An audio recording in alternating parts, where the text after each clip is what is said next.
Welcome back, everyone. For today's video, we are going to be taking a look at the final day of the Freestyle Grand Slam Chess Tour being held here in Las Vegas, Nevada. Now, on the final day, I'm in the contention to potentially get third place or fourth place. I have one final match against the five-time world champion Magnus Carlsen. So the format is a little bit awkward in that yesterday I was playing a lot of 10-minute games. Now we go back to playing a slow classical game of 30 minutes with 30-second increment. Nonetheless, it is still a two-game match. The unfortunate part about this match is that there is a massive discrepancy in the prize fund, meaning that if I win this match against Magnus and finish third, I will get $100,000, and if I lose, I will get fourth place and $60,000. Now, I will have a lot more to say about the Freestyle Tour and this event specifically in the coming days, but this is one of the things that I think really is a little bit unfortunate, is that I think the prize money is a little bit too spread out. Nonetheless, we have the final match, and in the first game, I'm playing with the black pieces. Now, before this game, I decided to change it up a little bit. I decided to analyze with my compatriot Wesley So, who I beat yesterday. He's someone that I've analyzed a lot with over the years, very specifically in Reykjavik during the Fischer Random World Championship back in 2021. So I decided to look at it with Wesley. Now, one of the funny things is that Wesley had the white pieces, I have the black pieces, but I figure it's not a big deal. So we did some analysis before the game. We got another one of these 960 positions. Pretty normal. You have the bishops on these C1 and B1, so it looks like the bishops want to try to activate on the diagonals. Magnus opens with F3. I play F6. We get E4, E5, C3, C6, D4, and here I play the move D5. Now, this, of course, is a symmetrical position. We've both pushed our pawns on the first four turns here, and there's a big white center as well as a big black center. Here we get the move knight to G3. I play queen F7, queen F2, knight G6, knight e3, castles, castles, and now I play the move knight to f4. Now, this was being played on one of the other boards featuring Arjun Erigaisi with the white pieces against Fabiano Caruana. Now, another big drawback with this format, I would say, is that a lot of the players are watching the other games, you're aware of what people are doing, and in my case, I see no reason not to follow Fabiano. Out of the players who are competing in this event, I think that I would put Fabiano and Vincent Keimer as perhaps the two biggest opening specialists in this format. So if Fabiano is playing it, in Fabiano I trust. So we got the move rook to d1. Now, this is the first original move here from Magnus. I play pawn, takes, and the move knight to e6. Now, in all the other games, pretty much except for the final between Hans and Levon, this structure occurred where white has the big white center and black has these pawns on d5 and c6. So we got the move bishop c2. I play rook to d8 here, bishop b3, and now I play the move king to h8, trying to dodge any threats on the diagonal. Magnus plays move king h1, I go a5, he goes a4 here, trying to stop me from harassing the bishop on b3, and now I play the move b6, trying to activate my light square bishop on this long diagonal. Magnus continues with the move pawn takes pawn, I take back, and now we get the move knight to e2. Here I trade, I play knight f4, queen f2, and now I play the move bishop a6. Now, this opening has gone exceptionally well for me. You'll notice that not only am I up on the clock here, but I have a great position with this diagonal available for the bishop. The other bishop is nicely placed, and this knight can jump to potentially e2 or d3. So everything's going well. I'm up 6 minutes on the clock, and now Magnus plays move bishop c2, trying to stop knight to d3. Here I play the move queen to h5, and now it's already starting to get very difficult for white to play. The big issue for white in this position is that, let's say white plays a random move like pawn to b3. I have knight to d3 here, creating the fossil. I'm threatening to checkmate the white king on h1 here. So if white takes a horse, for example, bishop takes knight, I go queen takes h2, it's GG, why not? And the queen is also under attack here, and if white goes queen to g1, trying to stop the checkmate, I can sack the knight, knight to f2 check, white takes, and again, queen takes h2 is simply checkmate. So at this point already, white has to be very careful because of the threats on both the diagonals, and Magnus now plays move knight to g4, guarding this pawn on h2. Now at this point, you'll notice that I'm up 11 minutes on the clock, but the very good thing that I would actually do in this position is I spent quite a bit of time before playing the move rook to e8. Now, maybe I spent too much time on this move, but I was really trying hard to make this move knight to e2 work in this position, creating a lot of threats towards the pawn on h2. This is, in fact, the best move in the position, because after white plays bishop to d3, apparently here I can trade the bishops, play rook e8, and after bishop to e3, when I go knight g3, king g1, and knight f5 here, I still maintain a lot of pressure on the diagonal towards this pawn, but simply put, the reason black is much better is that this bishop that white has cannot target any of the pawns, and after bishop d6, the knight is always pressuring this pawn on d4, the diagonals are open, and I potentially can control both of the open files with the 2 rooks. Now, from a distance, very easy to see. In an actual game, very tough, and I ultimately end up rejecting this. Now, what I was trying to make work within knight to e2 is there's another line with takes, and the move bishop to f4, attacking the rook. But after rook to d1 and f5 here, it looks like the knight is under attack, and if the knight moves, I get checkmate once again. But white can play the move g3 here, counterattacking my bishop while I attack the knight. And after takes, and queen takes f4, black is marginally better in this rook and pawn endgame perhaps, but there's no chance to really win. So I spend a lot of time, and I reject it.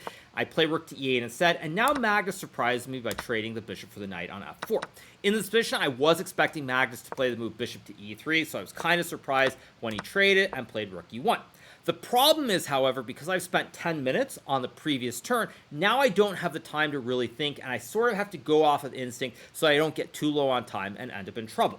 So I play rook d8 here, Magnus trades, goes rook e1, and now I play the move bishop c8. Now, everything has kind of gone wrong here. I've spent 13 minutes on my last couple of turns. We're headed to an endgame, and yes, I have the bishop combo here, but I do have a big weakness with this pawn on d5 that can be attacked by the knight and or the bishop. So I go bishop c8, Magnus plays g3, I trade the rooks, and I go bishop d6. Magnus plays king g2, bishop d7, and now we get the move queen to e2. Now, the reason that white is a little bit better here is primarily this pawn on d5 is a weakness, and my bishops can't really target anything. This pawn on a4 is guarded by the bishop on c2, so with the one weakness on d5, if anybody has to be careful here, it is me. So I go queen f7. Magnus plays the move knight to e3 here, and in this position, I decide to play the move pawn to g6, creating a square for my king, and also stopping the knight from jumping to f5. Magnus plays queen a6, I go queen to e6, king f2, and now I play the move queen to h3. Magnus plays knight f1 here. If Magnus were to go king g1, the game probably would end in a draw by repetition after I do the yo-yo, moving the queen back and forth between the 2 squares. Magnus instead decides to keep the game going with knight f1, I play queen e6, and now we get the move queen b7. Now, if white were to take what looks like a free pawn on b6, this would actually lose instantly because I can go bishop takes pawn, checking the king while attacking this queen, and after white takes, I take the queen, and I win the game. So Magnus goes queen b7 here. This is the first step in the wrong direction for Magnus. It's kind of surprising to see because Magnus is usually someone who's very, very objective about the position, and he tends to realize when there's something there and when there isn't. Now, I think that Magnus thought here that only white could win and there was no danger, but he is sorely mistaken, as we're about to find out. So I go bishop to b4 here, threatening to check on e1 with the queen. Magnus plays knight e3, and now I play the move bishop to d2, attacking the knight with the queen and the bishop. Magnus plays knight g2, and now I go bishop c1. And already here, white is in all kinds of trouble because what you'll notice is that this pawn on d5 is no longer weak. The pawn is guarded by the queen, but now my dark square bishop is sneaking in from behind, and after b3, bishop b2, suddenly the pawn on d4 can't be guarded. So if we go back a few moves to a position like this, right here, for example, in this position, the bishop cannot target this pawn. I can't go to e5, I can't go to c5. This pawn is very stable, while my d5 pawn is very weak. But the tables have turned completely here after bishop b2, as now the pawn on d4 is going to fall. Magnus plays knight f4, I take, he goes king g2, and now I play the move queen to c6. Magnus plays queen b8 here, and this is a fatal mistake in the position. Now, what Magnus should have probably played here is traded the queens on c6, and after a move like pawn to b4, pawn takes, and bishop b3. Black is still better in this endgame after bishop c5 takes and king g7. I have an extra pawn here. It's 2 bishops, but the computer shows that with perfect play, white can probably still save the game. Instead, Magnus plays queen b8, and this is where I make a very big mistake, and I play the move king to g7. Now, the move that I should have played here was bishop to c8, and had I played this move, I almost certainly would have won the game because the lines here become extremely forced. The bishop on c2 is under attack. White has to move this bishop, and now I can play bishop to e5, attacking the queen and the knight here. White has to go queen a7, and after bishop takes knight, when white takes the bishop, I have this nice move queen to b7 here, forcing the queens off the board. After queen to b7, white has to trade, and after king to f2 and d4, this is simply a winning bishop and pawn endgame. The bishops are the same colors, but much more importantly is that a lot of my pawns here are on the opposite color of this bishop, while these pawns here can very easily be attacked by my bishop. So sample line is something like f5 here, and in this position g5, let's say white goes, I don't know, bishop c4. I bring the king forward, and at this point, even more of my pawns now are on the opposite color of the bishop. And this is simply a technically winning endgame. So had I played this move bishop to c8, I would have won the game almost for sure, but unfortunately I missed it, and I played the move king g7 instead.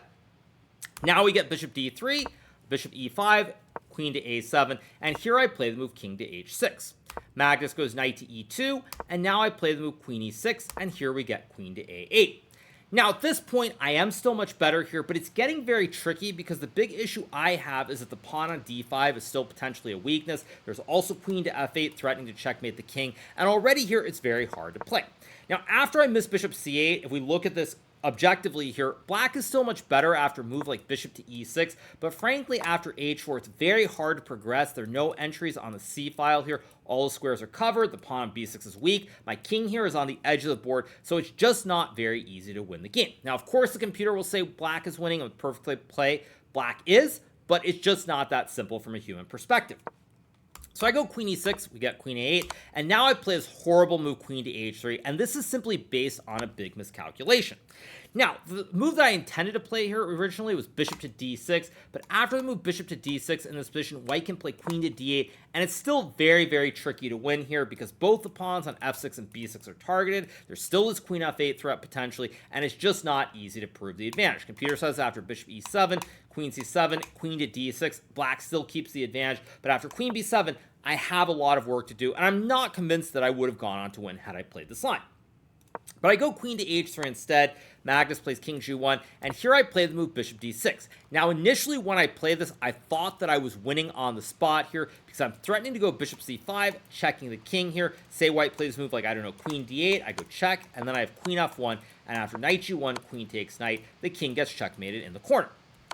But to my horror, as I realized almost immediately here, Magnus has multiple ways to survive the game.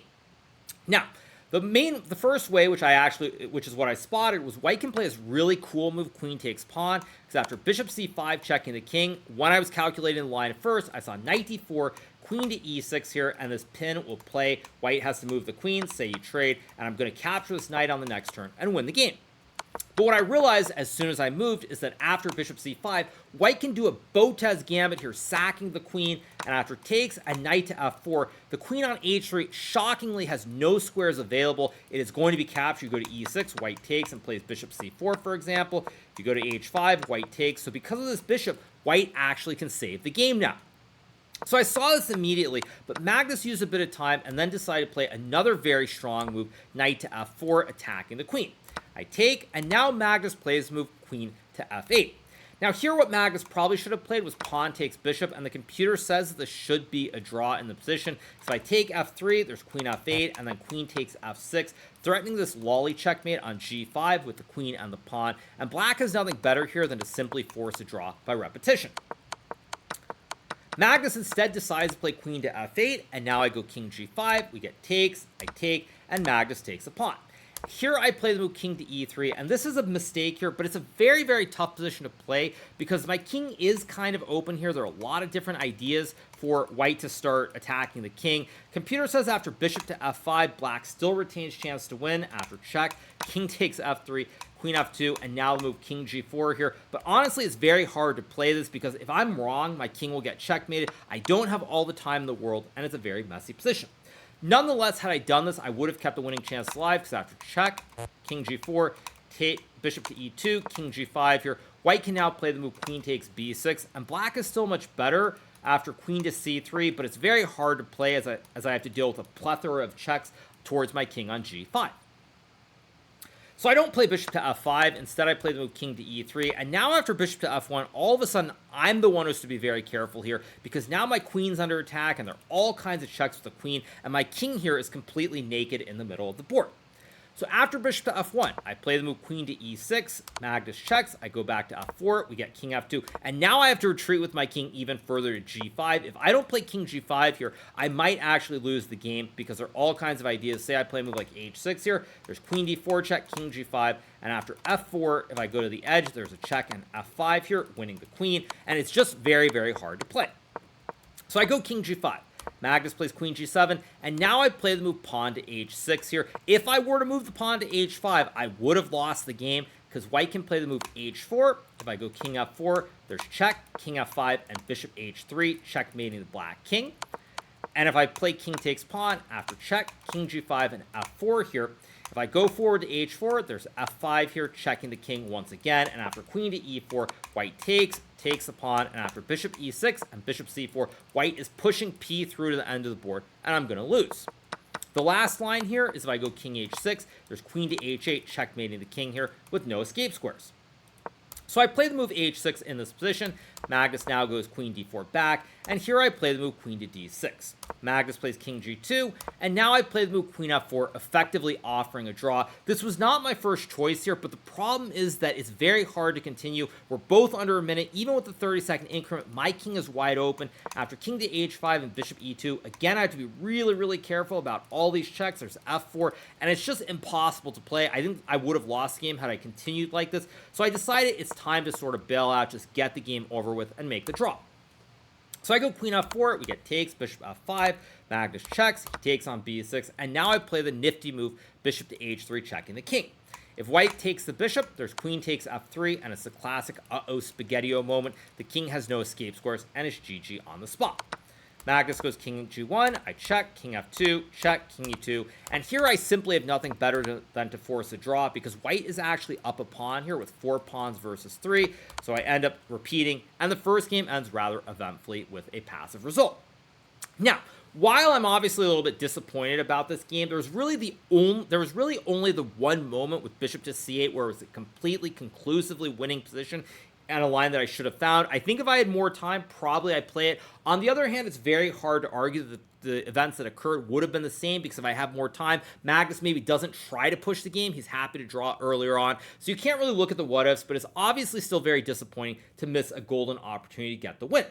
Nonetheless, the first game is a draw, and now we will move to the second game. We get another one of the 960 positions, and for this game, there were only 2 matches remaining. My match against Magnus, and Hans Niemann versus Levon Aronian in the grand final. So of course, with Levon having the white pieces, he and I decide to analyze before the game.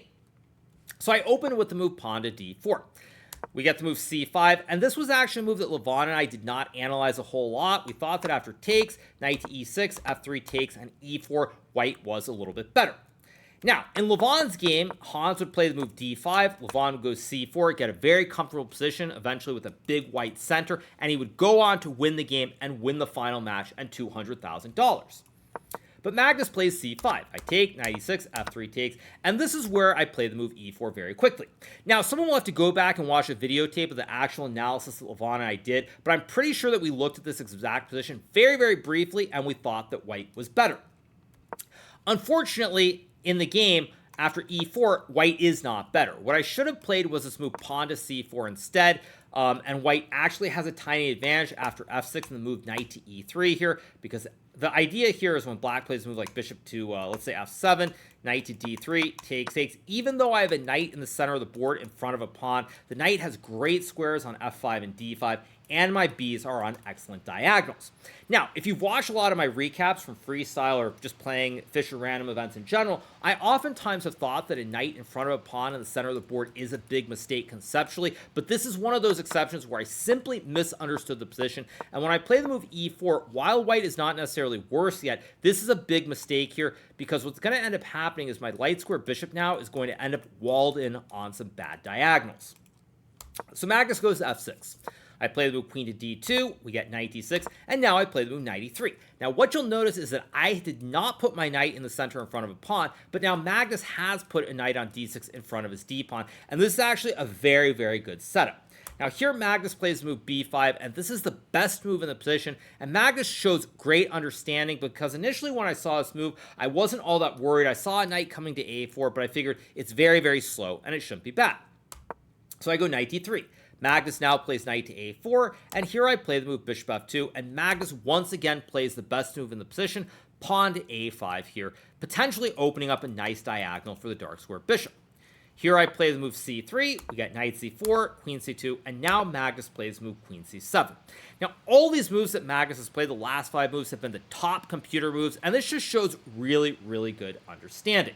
Now, in this position, the computer says that white is okay if you play the move knight to f5, but frankly, this is just too hard to play, especially in a game with 15 minutes, because after the move pawn to d5, I cannot castle my king to the king side, I should say, because queen takes h2 would be an instant checkmate.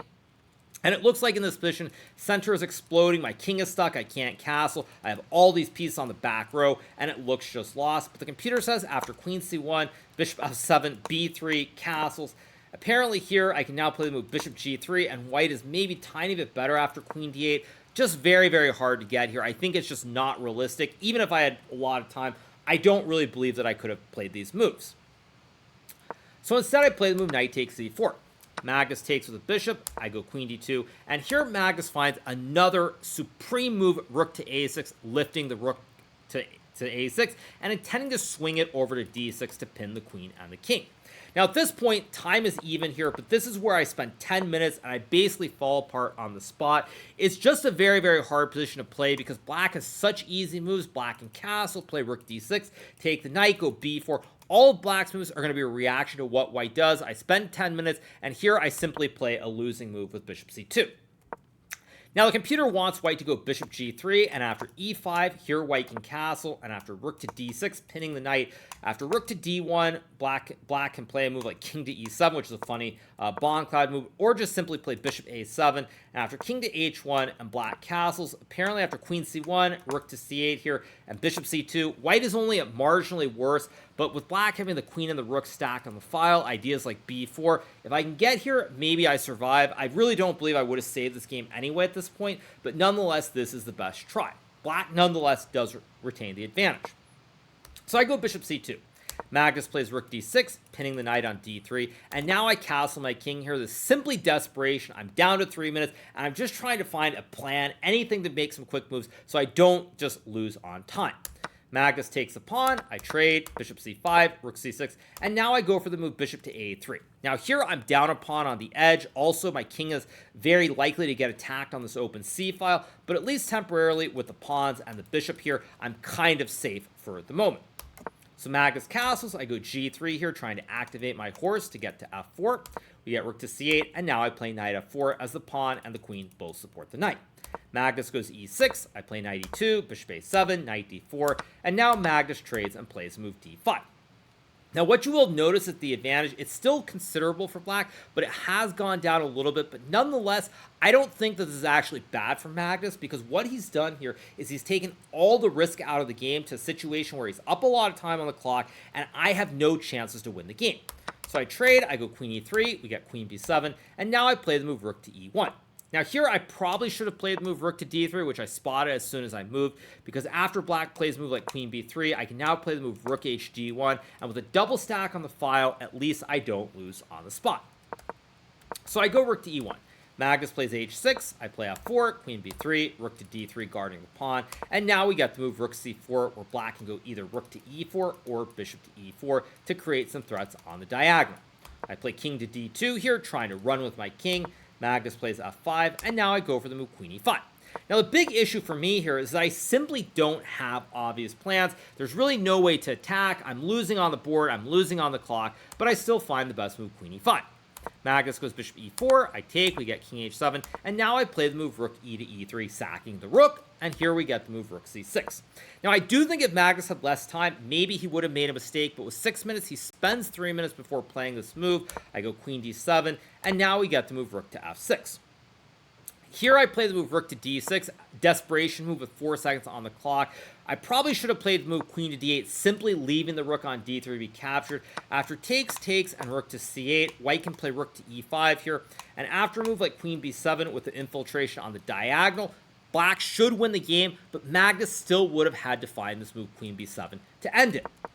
Instead, I simply play the move rook to d6, 4 seconds on the clock, just a move that I play. Magnus trades, he goes queen c2, takes the pawn on h2, and even though in this position I'm only down 1 pawn, with the opposite color bishops here and this queen being able to check my king so easily, there's just no way to survive. I play queen e5, Magnus goes rook c6, lifting the rook to g6 to win the pawn on g3. And here I play the move bishop d6 here, which blunders the game immediately. Doesn't really matter, though. There's not much I can do. If I play a move like rook takes e4, there's queen to h1 checking the king, creating the 90-degree right triangle. And after king f2, f takes e4, check, rook g6. Black is simply going to win the game very, very soon.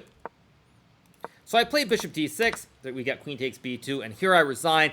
I had no time anyway, but I actually thought that I could sack the rook, but it would be the same problem. Black is queen to b1, checking the king, creating the other 90-degree right triangle, and after king f2, queen takes e4, there's just nothing left to be done. So I resign here because if I don't sack, black can also just go a3, a2, a1, and end it. There's just no hope, no time. It is what it is. So I lose the second game, which means I end up losing this match. This means that I do finish the tournament overall in 4th place.